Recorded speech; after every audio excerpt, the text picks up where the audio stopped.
nation. Eric, can you be specific about when you met Rockefeller, how it happened in these discussions?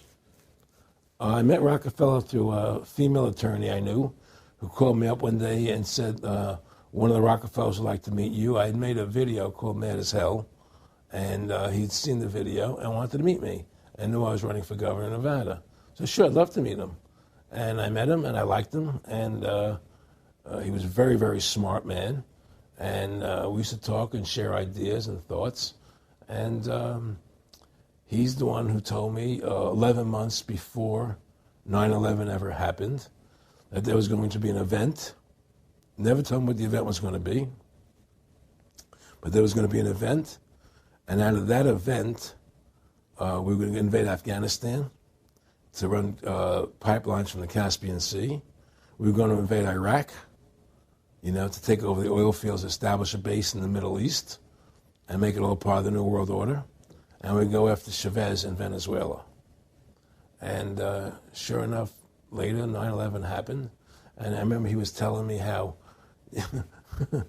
how you're going to see soldiers looking in caves for people in Afghanistan and Pakistan and all these places.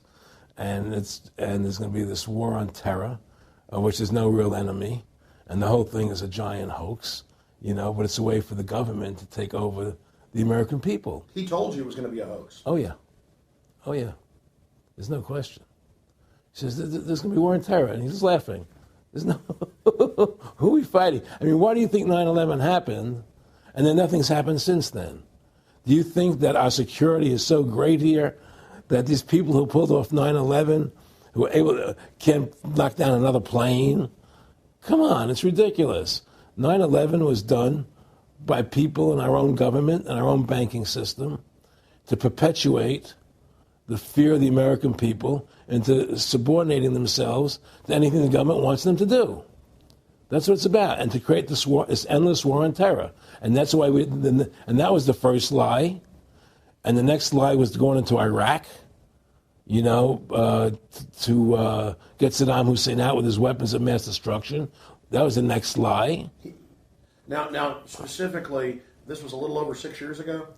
This was... 11 months before 9/11. Yeah. And Nick Rockefeller, who's a lawyer, he's become your friend over the previous years, and he's saying to you that there's going to be this big event, and then out of that we're going to have a war on terror, and it's just going to go on and on. Right. An endless war on terror without any real enemy. That you can never define a winner. And did he say that it's going to be perfect because you can't define an enemy, it just goes on? Yeah, because you can't define a winner. There's no one to beat, so it goes on and on forever. And they can do whatever they want. They scare the hell out of the American public. Look, this whole war on terror is a fraud. It's a farce. It's very difficult to say it out loud because people are intimidated against saying it. Because if you say it, they want to make you into a nutcase. But the truth has to come out. That's why I'm doing this interview. The fact of the matter happens to be that the whole war on terror is a fraud. It's a farce. Yeah, there's a war going on in Iraq because we invaded Iraq. And people are over there fighting, But the war on terror, it's a joke, And until we discover what really happened on 9/11 and who was responsible for 9/11, because that's where the war on terror emanates from. That's where it comes from. It was 9/11 that allowed this war on terror to begin. And until we get to the bottom root of 9/11, the truth of 9/11, we'll never know about the war on terror. Aaron, you said that he was, and I think it's important, and I know this about the Rockefellers from Dr. Dennis Cuddy and many others,